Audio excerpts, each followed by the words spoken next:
तो आपको reverse gear में आना पड़ेगा। रिवर्स गियर का मतलब एक दिन पहले, फिर 2 दिन पहले, फिर 3 दिन पहले, फिर 1 सप्ताह पहले, यानी एक एक दिन पीछे करके, और एक एक दिन पीछे आने के लिए आपको एक एक घंटे को आधार बनाना पड़ेगा। इस घंटे मैंने क्या किया था, इस घंटे को क्या, उसको स्मरण करने की एक आदत अगर आप डालेंगे, एक एक करके डालेंगे, एक लंबे समय तक आप डालेंगे, तो आप अपने अवचेतन मन को जागृत करने में सफल हो सकते हैं। विशिष्ट साधना के माध्यम से, चाहे वह ध्यान की साधना हो या अन्य विशिष्ट साधना के माध्यम से, अचेतन मन को भी जागृत करने में व्यक्ति एक बड़ी भूमिका का निर्वहन कर सकता है। यानी ये सुपर कंप्यूटर से भी आगे का कंप्यूटर आपके पास मौजूद है, लेकिन उसका कभी उपयोग नहीं कर पाया कोई व्यक्ति।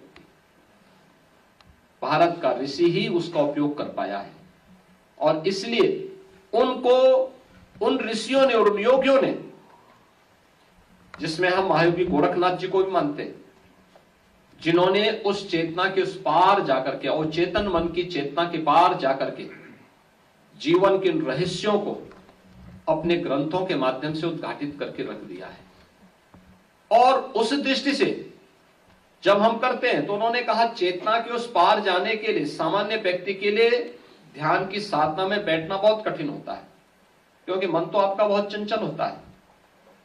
तो उसके लिए उन्होंने कहा कि सामान्य व्यक्ति के लिए अपने मन को नियंत्रित करना कठिन है। उसके लिए उन्हें क्या करना चाहिए? उसके लिए उन्होंने कहा कि देखो, जीने के लिए प्राण आवश्यक है। तो प्राण के लिए उन्होंने कहा कि प्राणायाम की साधना के माध्यम से अपने प्राणों को अपने मन की वृत्तियों के साथ तारतम्य स्थापित करना, उसको जोड़ना, उसके साथ जोड़ना। आप तारतम्य स्थापित करेंगे, आप देखेंगे एक समय आपका ध्यान कंसंट्रेट होगा, श्वास के साथ जुड़ता हुआ दिखाई देगा। और इसी को अलग अलग साधना पद्धतियों में अलग अलग नाम से लोगों ने जाना है। महायोगी गोरखनाथ जी ने इसको जपा जप कहा, महात्मा बुद्ध ने इसको एक दूसरी साधना के रूप में आगे बढ़ाने का काम किया। अलग अलग ऋषि मुनियों ने अलग अलग नाम से फिर इसको रेखांकित करके जीवन के उस चरम उत्कर्ष तक पहुंचने का काम किया था।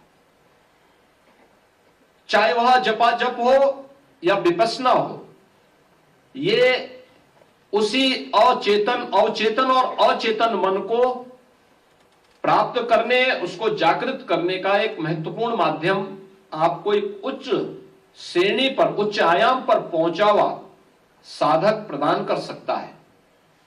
यानी ये एक दूसरे के साथ जुड़े हुए हैं सभी,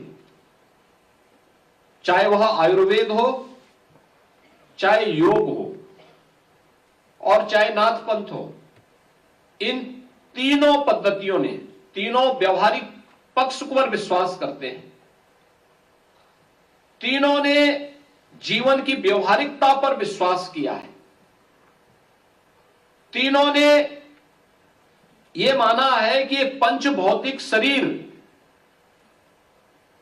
इस ब्रह्मांड से अलग नहीं है। जो कुछ भी इसमें है